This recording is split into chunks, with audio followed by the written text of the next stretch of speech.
A gleaming crystal tower soared over the New York skyline. The Voltaxian friendship spire offered a constant reminder of the new chapter of human history that had begun 7 years prior, and the construction marvel mocked the so-called skyscrapers burned into humanity's prideful memory.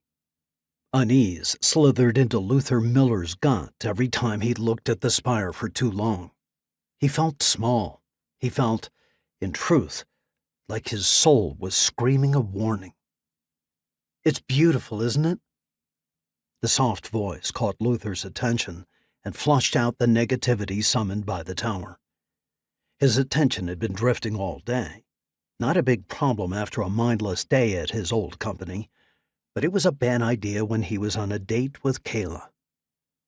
Luther tore his attention away from the friendship spire. "I've never liked it. It's creepy.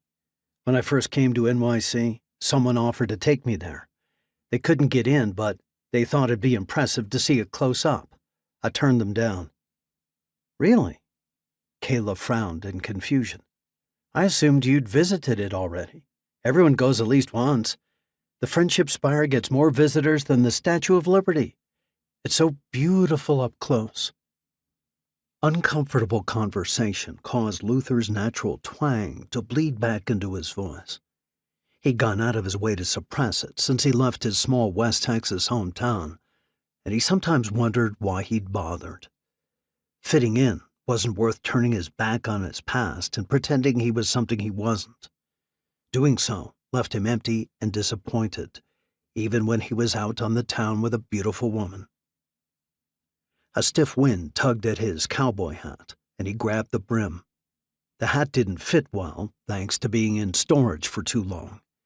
He'd even left it in there after a nasty storm had flooded the unit. Despite that, he couldn't bring himself to throw the old hat out. Anything important to a man should be kept close. The flooding and the ill-fitting hat reminded him of that lesson.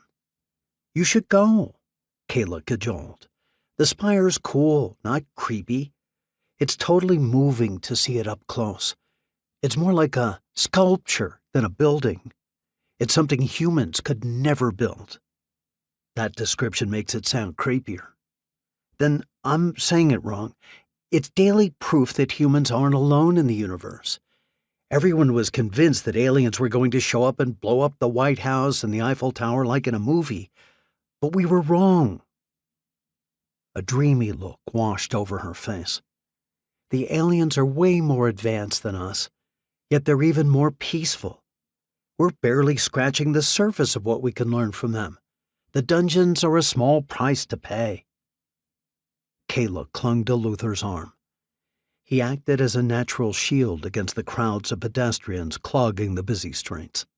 The piercing tones of a busker playing a violin drifted up from a subway station.